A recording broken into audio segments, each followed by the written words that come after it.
Bienvenue dans le podcast Kilo Émotionnel, le podcast qui t'aide à décoder les vraies raisons qui te poussent à trop manger.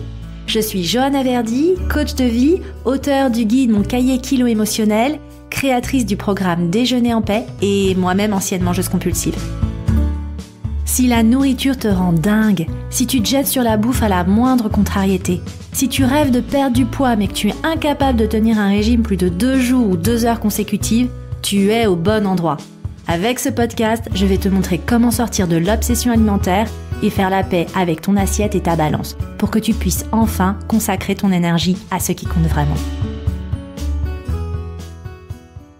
Hello, sois la bienvenue dans ce nouvel épisode cahier de vacances dans lequel on revoit les fondamentaux et surtout dans lequel on passe à l'action avec un exercice simple et concret que tu vas pouvoir mettre en place où que tu sois, que ce soit au boulot ou sur un transat. Alors, si tu te reconnais dans le podcast, c'est que tu fais partie de cette belle famille, cette grande famille des femmes sensibles, pour ne pas dire hypersensibles, j'aime pas nous mettre dans des cases, mais c'est vrai que nous, on a une sensibilité exacerbée et parfois, on en a marre de tout prendre à cœur. Et d'ailleurs, je t'avais fait un épisode sur l'hypersensibilité, c'est l'épisode 7, pourquoi mon hypersensibilité me fait manger et comment la gérer. Mais tu vois, le paradoxe, c'est que parfois, pour ne plus souffrir, on a tendance à se couper totalement de nos émotions. On pense qu'en faisant abstraction de ce qu'on ressent, en passant vite à autre chose, notre inconfort émotionnel va disparaître comme par magie. Évidemment, grave erreur, parce que tôt ou tard, on va compenser et se jeter sur la bouffe. Alors au programme de l'épisode d'aujourd'hui, je voudrais qu'on aille identifier ensemble si toi aussi tu te coupes de tes émotions et je vais te révéler 3 signes qui montrent que potentiellement tu as tendance à le faire. Et je vais ensuite te donner un exercice simple et concret pour t'aider à mieux gérer tes émotions, notamment en vacances, sans te laisser submerger, sans te laisser bouffer par ces émotions. Mais pour commencer, un petit rappel des fondamentaux. Pourquoi est-ce qu'on peut avoir tendance à se couper de nos émotions ? Alors, la première explication, c'est que ça peut être un choix conscient. Il y a une partie de nous, en fait, qui a tout simplement peur de souffrir ou d'être déçu. Donc c'est vrai que se couper de ses ressentis, c'est assez pratique pour éviter ça. Ensuite, on fait peut-être partie de celles qui ont l'habitude de vivre des choses inconfortables et de passer en mode problème-solution. Ça, c'est le cas généralement quand t'as grandi sans la possibilité d'exprimer tes émotions. Peut-être que t'as grandi dans un environnement où on t'a répété que la vie est difficile, on n'a pas le temps de pleurer, faut avancer. Et du coup, tes émotions, depuis toujours, t'as appris à les refouler. Parce que tu n'as pas grandi dans un environnement sécurisant et capable d'accueillir tes émotions. Ça peut être le cas si t'as eu des parents absents, défaillants, ou au contraire trop contrôlants ou émotionnellement immatures, il peut y avoir plein de cas possibles. En tout cas, le point commun, c'est que t'as pas eu l'espace nécessaire. T'as pas eu le container dont t'avais besoin pour venir déposer tes émotions en toute sécurité et du coup aujourd'hui, tu perçois l'émotion et les émotions comme un danger potentiel. T'as appris à faire plaisir aux autres, à les écouter, à les satisfaire, à t'adapter. Et du coup, aujourd'hui, tu penses que contrôler et réfréner tes émotions, c'est le meilleur moyen d'être en sécurité. Et ça rejoint l'épisode 96 sur le syndrome de la bonne élève si tu veux explorer cet aspect-là. Et à ça s'ajoute le fait qu'on t'a peut-être dit aussi que tu étais trop sensible. Trop sensible, trop soupe au lait, trop susceptible. J'avais fait l'épisode 102 sur le sujet parce que moi c'est un épisode qui me parle tellement, quelque chose que j'ai tellement entendu, on me disait mais arrête de faire ta jojo. Donc faire sa jojo c'était ça, c'était être trop. Et tu vois, dans ces cas-là, il y a une partie de nous qui veut juste s'endurcir. On ne veut plus montrer notre faiblesse, on ne veut plus se montrer vulnérable parce que cette vulnérabilité, on nous la balance au visage plus d'une fois comme une arme. Donc, on se met en mode femme forte, solide, celle sur qui on peut compter et qui finalement ne tremble jamais, ne s'effondre jamais, ne laisse jamais rien paraître. Donc tu vois, parfois il y a une forme de conscience dans notre comportement, où on peut avoir une compréhension possible, et puis parfois c'est un choix totalement inconscient, parce que se couper de nos émotions, c'est aussi un mécanisme de survie face à un trauma, une rupture, des blessures, du harcèlement, de la violence ou une forme d'insécurité. Dans l'épisode 57 sur les abus sexuels, la violence et l'inceste, je t'explique pourquoi la nourriture peut être devenue pour toi le seul refuge. Et effectivement, C'est devenu le seul refuge parce qu'en fait, ce qui t'est arrivé, c'est trop insupportable et il y a une partie en fait de toi qui a vraiment switché, c'est vraiment en mode shutdown qui s'est éteint et c'est ce qui arrive quand on a trop souffert, on se met en mode survie. C'est ce qui arrive aussi quand on souffre de ce que j'appelle les kiloprotections. J'en ai parlé dans l'épisode 6 du podcast où de la même façon, on a évolué dans un climat d'insécurité, peut-être une entrée compliquée aussi dans l'intimité et dans la sexualité. Et du coup, aujourd'hui, en fait, juste, on va dire, se connecter à ce qu'on ressent, c'est trop insupportable. Donc, on préfère complètement se figer. Donc, tout ça, c'est lié au nerf vague. Le nerf vague, on en entend beaucoup parler, mais pour t'expliquer d'une façon très simple ce que c'est, le nerf vague, c'est un petit peu comme une autoroute qui relie ton cerveau à ton corps. Il envoie des infos dans les deux sens. Ce que tu ressens dans ton corps peut influencer ton mental et inversement. Donc faut que t'imagines que ton système émotionnel, c'est un peu comme une maison. Le courant circule partout dans cette maison. Bah oui, tu ressens, tu pleures, tu ris, tu t'énerves. C'est tout ce flux des émotions. Mais parfois, il y a comme un orage, une tempête, un choc hyper violent. Et là, on parle d'un choc, une émotion beaucoup trop forte, un véritable trauma. Et quand tu vis un stress aussi fort, aussi traumatique ou une émotion trop intense, ton système nerveux, il peut passer comme ça en mode shutdown. Et c'est là que le nerf vague, il agit. Il met ton système en veille en faisant sauter le disjoncteur. Et il coupe tout pour éviter que la maison prenne feu. Résultat, il n'y a plus de lumière, il n'y a plus de bruit, il n'y a plus rien quand le disjoncteur saute. Tu ressens plus rien, tu te coupes, tu te figes. Et le truc, c'est que toi, à l'âge adulte, les micro-événements du quotidien ont tendance à faire sauter très facilement le disjoncteur. Donc très facilement, une situation, une conversation va te faire comme ça te couper littéralement et te figer. Alors maintenant, pour t'aider à identifier si toi aussi t'es concerné, j'ai fait la liste de 3 signes qui reviennent souvent. Si tu te reconnais là-dedans, il y a de grandes chances que tu sois du genre à te couper de tes émotions. Le premier signe, c'est si tu as tendance à minimiser. Tu vois, il se passe un truc, une situation où l'autre voit bien que c'est inconfortable pour toi, mais toi tu minimises. Tu dis « Non, ça va, je vais bien, c'est rien, ne t'en fais pas ». Le deuxième signe, c'est si tu as tendance à rationaliser et à prendre en fait la situation qui t'affecte comme un problème à gérer.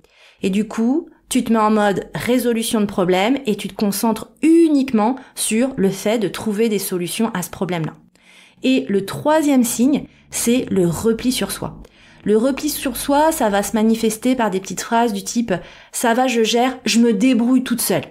Ou juste tout simplement rien en fait, juste du silence. On n'appelle pas, on reste seul, on ne demande rien à personne, on est convaincu en fait qu'on doit se débrouiller par nous-mêmes. Et ça rejoint aussi le fait que nous, mangeuses émotionnelles, avons énormément de mal à nous confier, que ce soit dans les temps faciles ou difficiles. Et si tu as envie d'explorer cette facette-là de toi, je t'invite à écouter ou réécouter l'épisode 81, « Je mange ce que je ne dis pas, pourquoi c'est si difficile de se confier ». Donc tu vois, si tu te reconnais là-dedans, si tu te dis « bah ouais, moi aussi en fait, je me coupe de mes émotions », il faut maintenant bien que tu aies intégré pourquoi ça te fait plus de mal que de bien. La première chose, c'est que la bouffe, ça t'aide au final à anesthésier ce que tu ressens vraiment. C'est une façon d'enfouir encore plus profondément ce que tu ressens, mais que tu ne veux pas ressentir. Et ça, c'est super important de le comprendre. J'ai tendance à faire des raccourcis de langage, mais il faut le rappeler.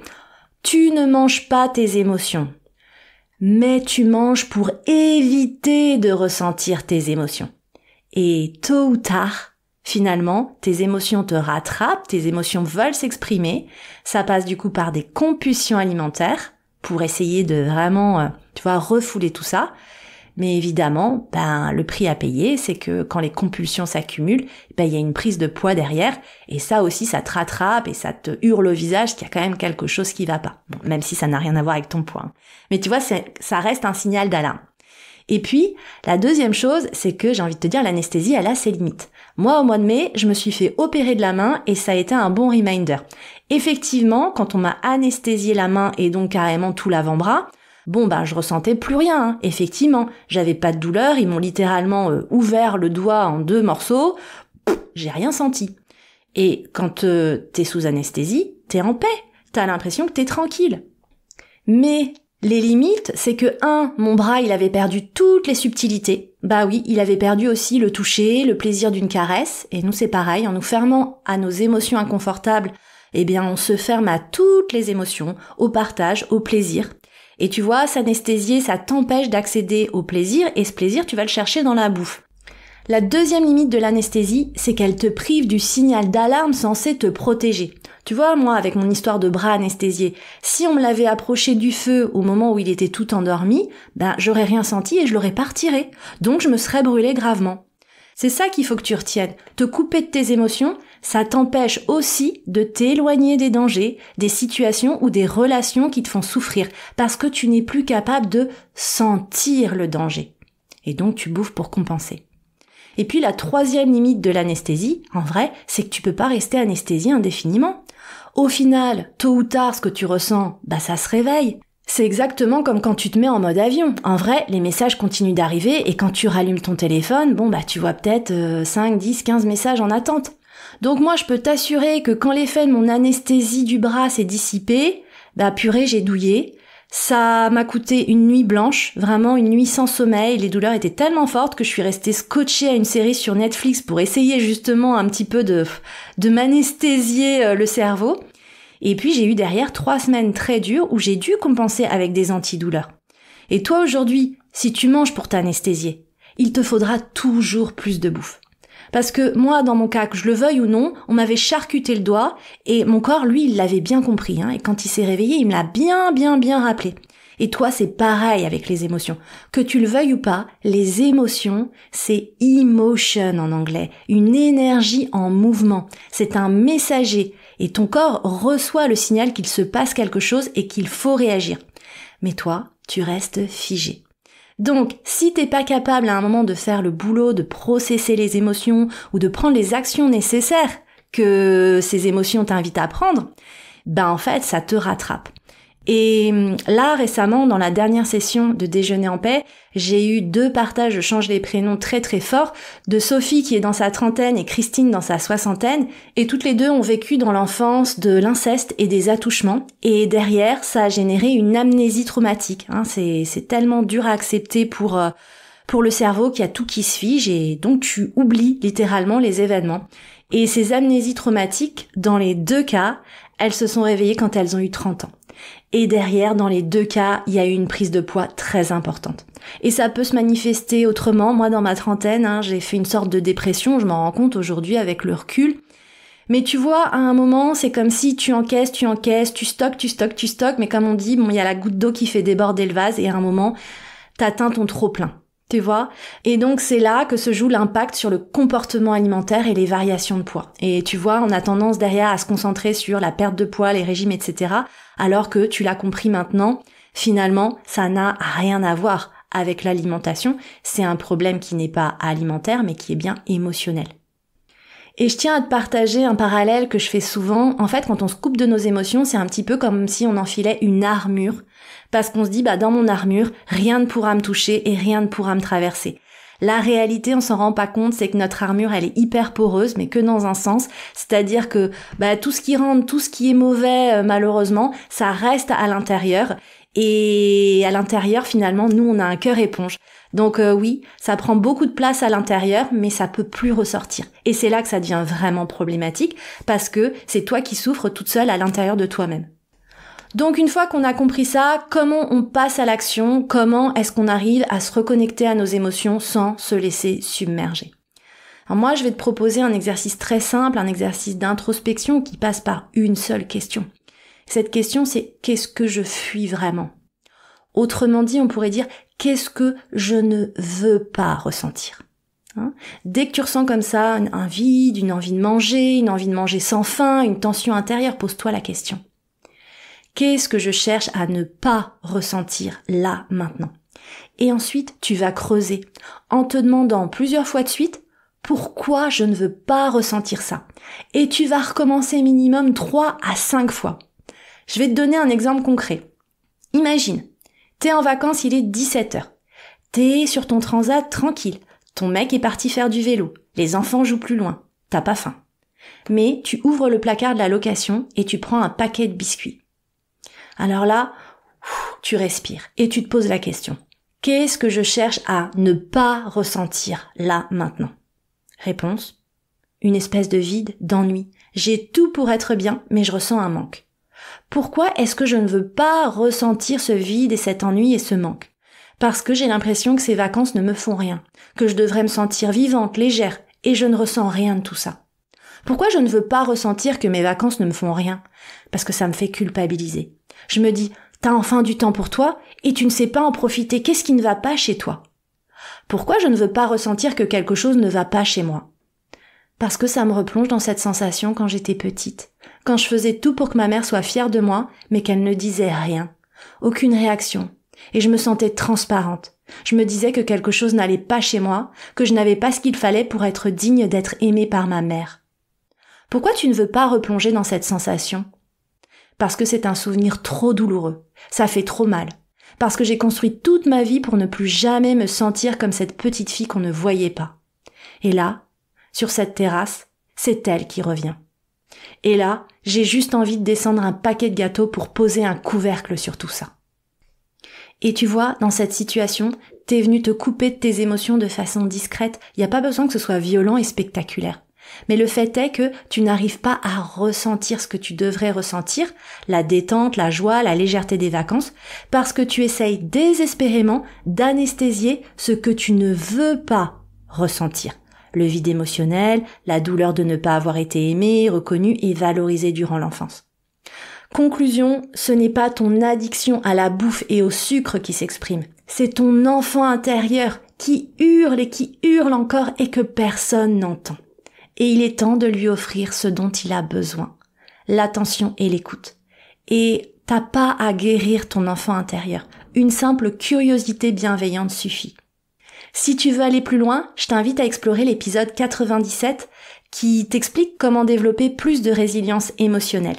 Et je t'invite surtout aussi à explorer la possibilité de venir rejoindre mon programme intensif Déjeuner en paix. On redémarrera fin septembre pour 3 mois de coaching intensif pour aller justement ensemble décoder les vraies raisons qui te poussent à trop manger aujourd'hui, pour vraiment déconstruire tes comportements, vraiment aller décoder ce qui se cache sous la surface et trouver une liberté et une sérénité pérenne pour toutes les belles années, les belles décennies et tous les étés qu'il te reste à vivre. J'espère que tu as aimé cet épisode. Moi, encore une fois, j'ai adoré te l'enregistrer. Pour être honnête avec toi, j'ai eu des frissons à plein de moments parce que c'est vraiment un sujet qui me touche, que j'ai traversé dans ma chair. Et voilà, c'est très fort pour moi de t'enregistrer ce genre d'épisode. En tout cas, si tu aimes le podcast, je t'invite vraiment à continuer de le soutenir sur ta plateforme d'écoute préférée. Et moi, j'aurai la joie de te retrouver la semaine prochaine avec un nouvel épisode du cahier de vacances consacré à l'anxiété alimentaire. Peut-être qu'aujourd'hui, tu es complètement terrifié à l'idée de manger des merguez, des chichis, des gaufres ou des glaces, que tout ça, ça te fait grossir, que ça te fait paniquer. Donc si tu te reconnais, rendez-vous la semaine prochaine pour découvrir tous mes conseils pour sortir de l'anxiété alimentaire. Je te remercie pour ta présence et je te donne rendez-vous au prochain épisode.